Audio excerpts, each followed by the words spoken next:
Hey, hey, Disney fans, planners, and reluctant visitors. I'm Becky, and this is Touring Plans Teaches.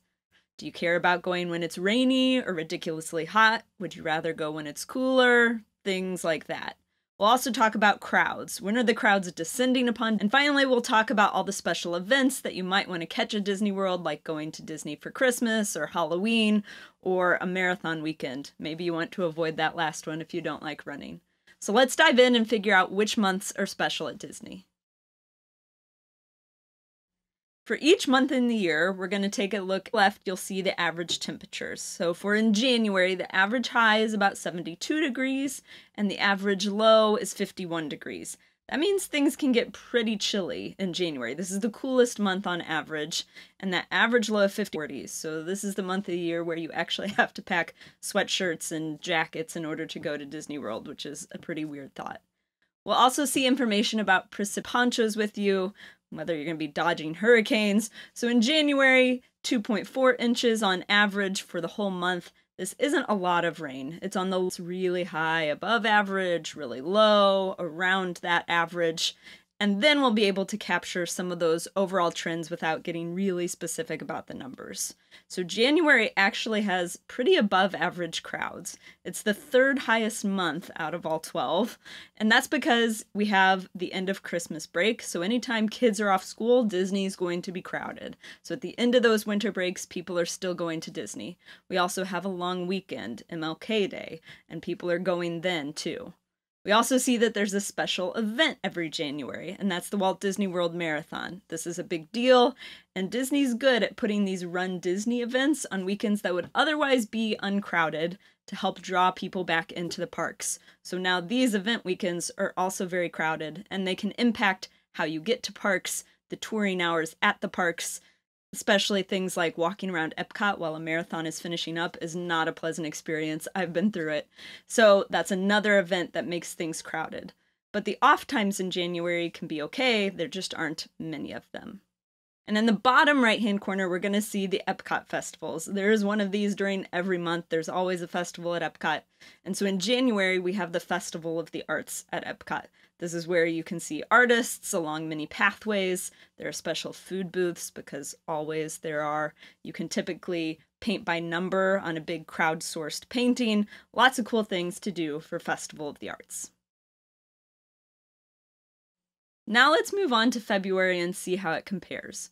When we look at the weather, things are looking pretty great. Our average temperatures went up a little bit, that average high of 75, and the rain forecast went down a little bit. This is one of the lowest rain months of the year in Central Florida. So that looks pretty ideal. Sunny with a high of 75 sounds like a good park day to me. But when we move to the crowd levels, things start to get ugly. In the recent past, both pre-pandemic and post-pandemic, the crowd levels in February are the second worst of any month of the year.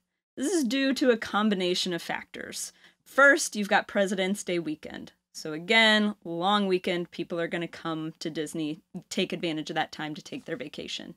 Mardi Gras also typically happens in February, which is a really popular time for people all across the Southeast to flock to Orlando, Universal, and Walt Disney World.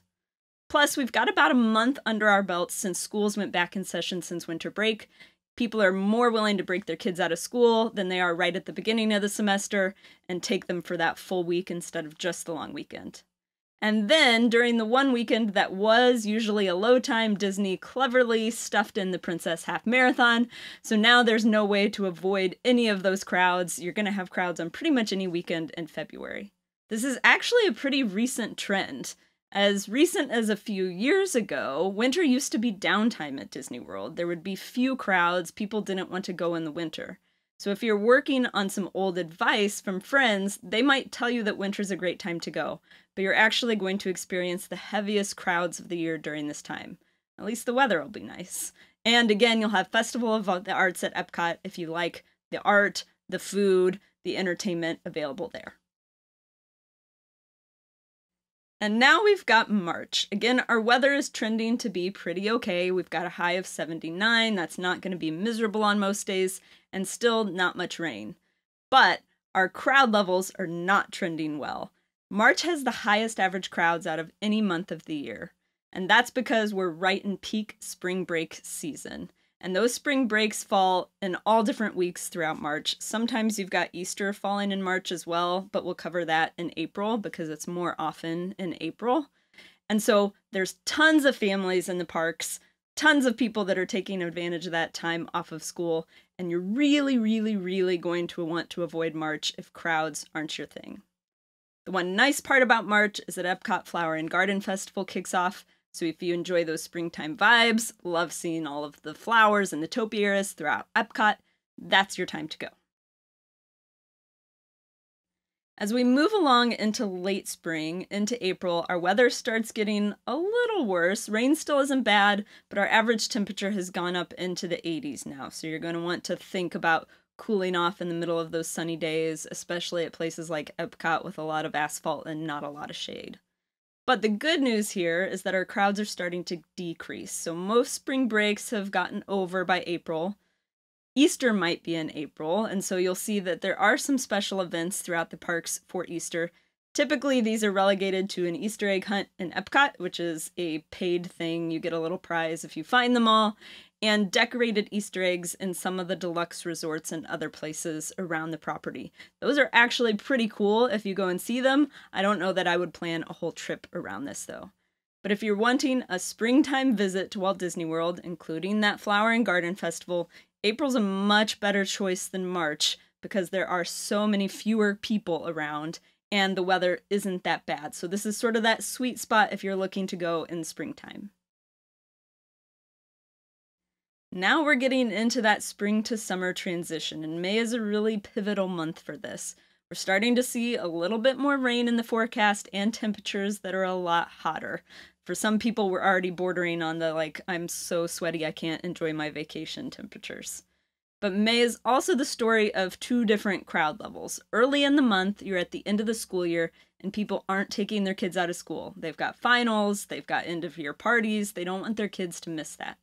At the end of the month, though, several school districts are already out for the year, and so you're going to have people rushing to the parks to beat the summer crowds. So if you want to go in May, typically earlier in the month is better if you have the flexibility to do so. You're going to have better weather and less crowds. Now we've made it to June and sort of those peak summer months. And when I say peak, I'm talking about the weather mostly. So our average high is now in the 90s, and our average low is hotter than the average high was in January. So weather feeling pretty miserable as far as temperatures are concerned. And on top of that, all of the rain. Summer in Central Florida is when all the rain descends. You can pretty much count on an afternoon thunderstorm every day. But thankfully, this keeps some of the crowds away because people are trying to avoid that and going to some of the cooler months. So we can see in June that our average crowd level is about average. It's a little higher than it was in May because people are off school, so they're going to come. But everyone's off school. So it's not the phenomenon that we see in the winter when those long weekends, when everyone's off school just for that little bit of time, they have to fit in a vacation right then. In the summer, families can spread out to any week in the summer, and so that spreads out the crowds more than you would think. So you're still going to have some crowds. It's not like the parks are empty, but you're also not going to have the crushes of people that you'll see at spring break or Christmas. You'll just be really hot and humid with all the people that are there. And we can see that there aren't really any special celebrations in June. Disney knows that people are going to come anyway. They don't have to entice you to go there. But Flower and Garden is still going strong over at Epcot. When we move forward to July, we actually see a lot of the things that are very similar to June. Similar high temperatures and almost identical amounts of rain. So you still have those afternoon thunderstorms.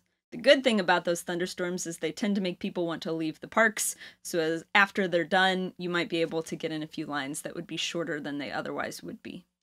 July has a little bit more crowds than June. They're typically pretty equivalent, and there aren't many special activities. For July 4th, you'll usually have a special fireworks tag at Magic Kingdom and Epcot at the end of Harmonious, but other than that, no celebrations going on. Flower and Garden does wrap up at the beginning of the month, and Food and Wine Festival kicks off. Food and Wine used to be exclusively a fall thing at Epcot to draw crowds there during the low season, but now it's starting to encroach more and more upon Flower and Garden. In fact, this year you only have about a week or two of downtime in between these two festivals. And now we're wrapping up our summer season with August. We can see that crowds drop to below average now. And that's because a lot of school districts start in mid-August. So at the end of August, you're not going to have many families wanting to travel. And even in early August, they're prepping for that school year to begin. So most family vacations have already wrapped up. The weather here is awful, though. Super hot and the most rain on average of any month throughout the year. So if you're going to go, you have to be prepared for the heat and the rain. Thankfully, if you enjoy eating food on top of trash cans in the middle of the heat and rain, Food and Wine Festival is going on during August. This far, you've made it to my favorite month of the year to visit Disney World, and that's September. The weather's still pretty warm, sometimes unbearable, and there's still quite a bit of rain, but we're on that shoulder season. Things are starting to get better. The big bonus to September are the lowest crowds of the year, and I'm talking by far. So when I promised I wasn't going to talk about numbers, but I have to talk about numbers at some point because I love the numbers. If I look at the average crowd level on a scale of 1 to 10 for September over the past several of years, it's been 1.7. If I look at all the other months, the next closest month comes in at something like a 4.4. That's a big gap, and that's because no one likes going to Disney World in September. That's often because school has just started, there aren't really any major holidays in September other than Labor Day, and so no one wants to take their kids out of school and go to Disney World. My pick of the year for going to Disney World is the week after Labor Day. That tends to be the least crowded time of the year to go, and the weather isn't so terrible usually. So you can take advantage of all of that, and you can still go to Food and Wine Festival, which is on its third month by this point, to take advantage of all the yummy food. As we move further into the fall, in October, we've got, again, better weather. It's trending better now. Still highs in about the mid-80s. Much less rain, though, so your chances of getting wet are much lower. That's helpful.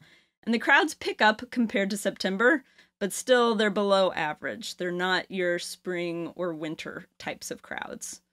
You've also got Mickey's Not So Scary Halloween Party, and the parks are really decorated for Halloween.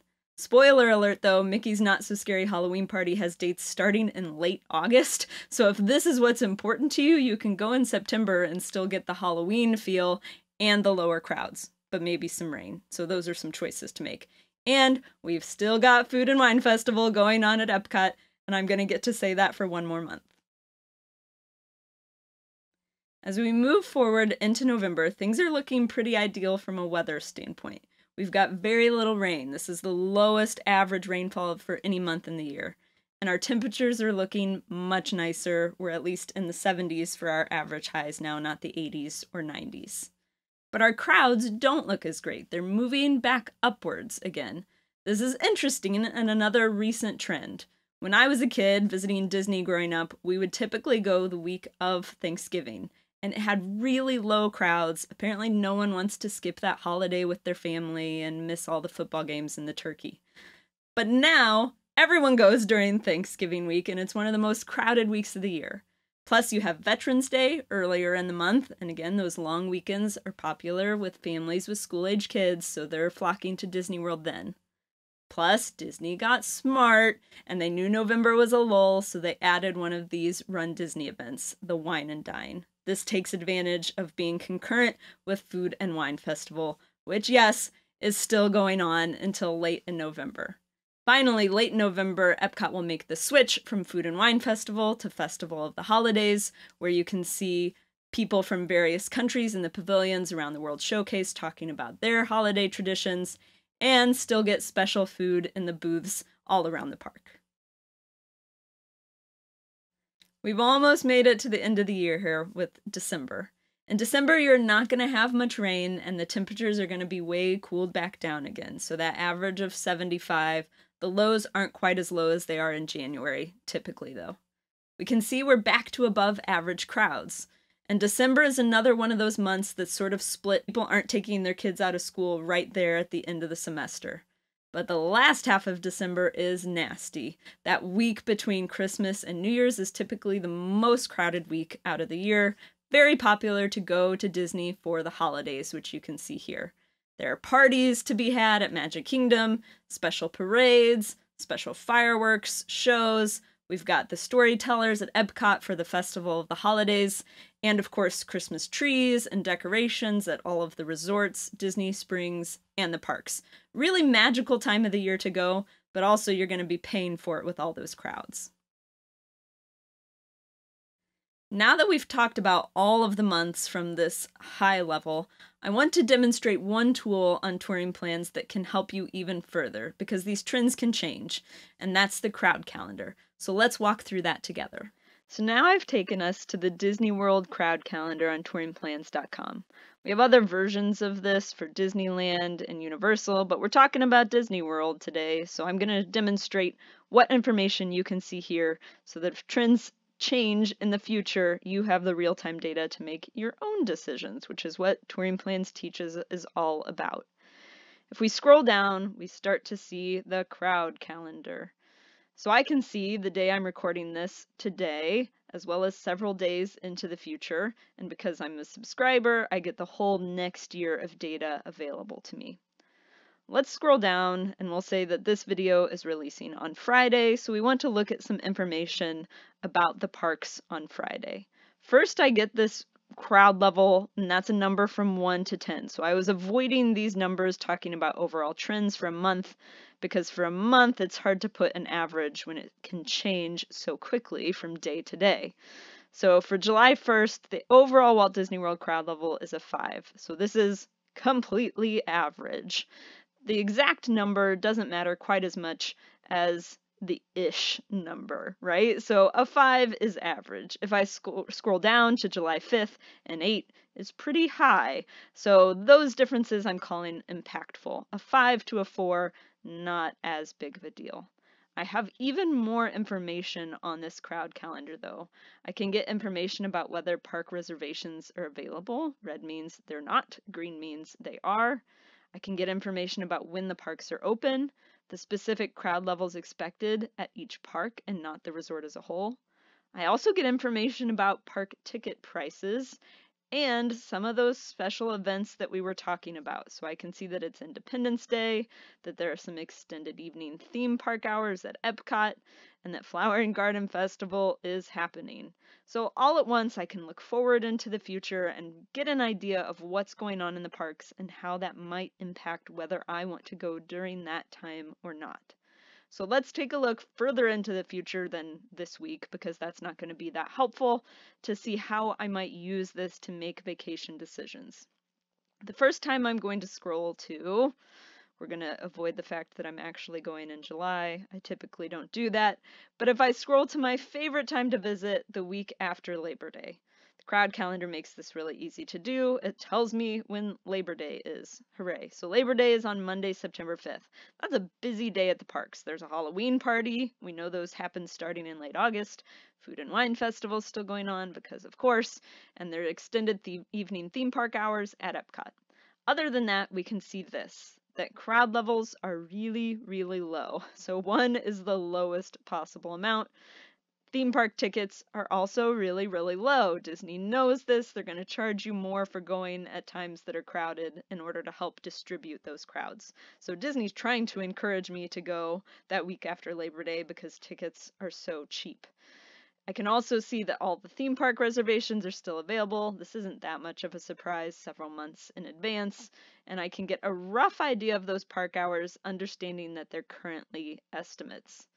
It also helps me to figure out things like that Friday, September 9th, Magic Kingdom is going to close a little earlier because there's a Halloween party. I can use that to my advantage, or I can avoid the park on that day. So looking at these numbers, nothing scares me off. Of course, I don't have weather information on here, so I might want to compare that. But this looks like a pretty ideal week to go. Let's scroll forward to late December and see how that compares. So now I'm going past all of these lovely early December dates, and into the ugly. So now I've got the week in between Christmas and New Year's. I don't have much more information about things that are going on in the parks this far out. I can see the holidays and that the park hours are estimates. But otherwise, I can see that these crowd levels look not as great. Tickets are much more expensive. Again, that's the one-day cost. So if you're going for multiple days, that'll decrease the daily cost. But if you're adding park hopper, it'll increase it, etc. But I can use it as a rough guesstimate as to whether Disney thinks it's going to be crowded or not. This is pretty high for a one-day ticket, which means Disney thinks it's going to be really crowded. And I can see that in these crowd level estimates. So I've got some 10s, which is the absolute highest it can be, and a lot of 8s and 9s. Again, I don't care too much the difference between an 8 and a 9. I care a lot about the difference between a 1 and a 9. And so I have to understand that if I'm choosing to go in this lovely magical week in between Christmas and New Year's, I'm going to be paying for that with the whole crush of crowds that agrees with me that this is a magical time of year to be in Disney World. Once I pick some days that I think I might like to go, or I actually book a vacation, I can track this day, and then I will get emails about whether those crowd level estimates change. So if we scroll back up to July, when I have my family's next vacation booked to go to the parks, you can see that I'm tracking these days, so now I get emails about when those crowd levels change and how that might impact my vacation. But I'm seeing crowd levels in the 5 range. I'm not too concerned about that. This is the crowd calendar. If you have any other questions about it, make sure that you drop them in the comments so that I can answer them for you. All right, we've made it through a lot of suggestions this week. We learned things like if avoiding crowds is most important to you, just to go in September and avoid everything else, and to avoid those crowded events like Run Disney weekends, Christmas, long weekends where kids are off school and are going to go to all the parks. We also learned about weather, where the summer is much wetter. You can still go during those times, but you have to know how to be prepared. And we talked about all of the Epcot festivals you could ever imagine, and you saw how to use that crowd calendar to get more up-to-date information in the future. I appreciate you joining me this week. Come back next week and we'll talk more about Walt Disney World touring.